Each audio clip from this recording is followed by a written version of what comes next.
सफला एकादशी व्रत कथा। चंपावती नगरी में एक महिष्मान नाम का राजा राज्य करता था। उसके 4 पुत्र थे। उन सब में लुम्पक नाम वाला बड़ा राजपुत्र महापापी था।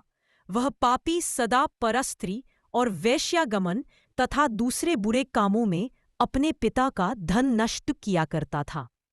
वैष्णवों की निंदा किया करता था।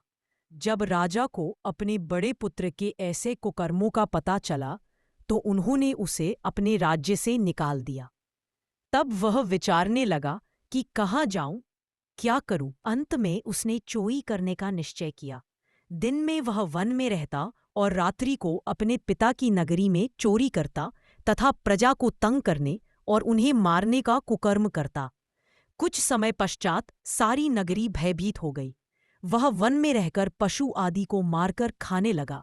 नागरिक और राज्य के कर्मचारी उसे पकड़ लेते किंतु राजा के भय से छोड़ देते। वन में एक अति प्राचीन विशाल पीपल का वृक्ष था। लोग उसकी भगवान के समान पूजा करते थे। उसी वृक्ष के नीचे वह महापापी लुम्पक रहा करता था।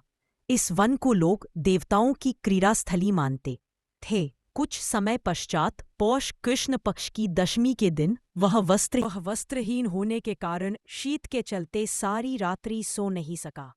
उसके हाथ पैर अकड़ गए। सूर्योदय होते होते वह मूर्छित हो गया। दूसरे दिन एकादशी को मध्याह्न के समय सूर्य की गर्मी पाकर उसकी मूर्छा दूर हुई। गिरता पड़ता वह भोजन की तलाश में निकला।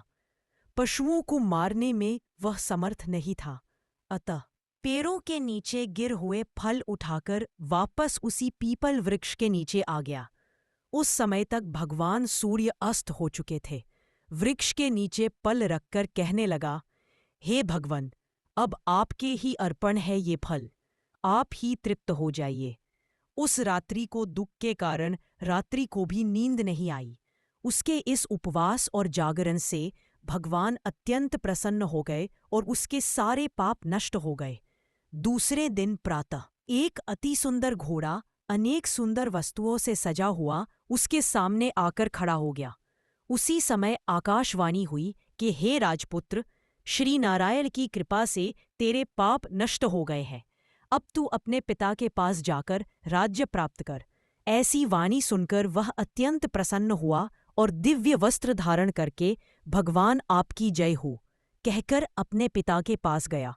उसके पिता ने प्रसन्न होकर उसे समस्त राज्य का भार सौंप दिया और स्वयं वन के रास्ते चल दिए। अब लुम्पक शास्त्रानुसार राज्य करने लगा। उसके स्त्री पुत्र आदि सारा कुटुंब भगवान नारायण का परम भक्त हो गया। वृद्ध होने पर वह भी अपने पुत्र को राज्य का भार सौंपकर वन में तपस्या करने चला गया और अंत समय में वैकुंठ को प्राप्त हुआ। अतः जो मनुष्य इस परम पवित्र सफला एकादशी का व्रत करता है उसे अंत में मुक्ति मिलती है।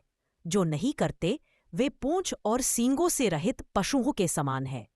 इस सफला एकादशी के महात्म्य को पढ़ने से अथवा श्रवण करने से मनुष्य को अश्वमेध यज्ञ का फल मिलता है।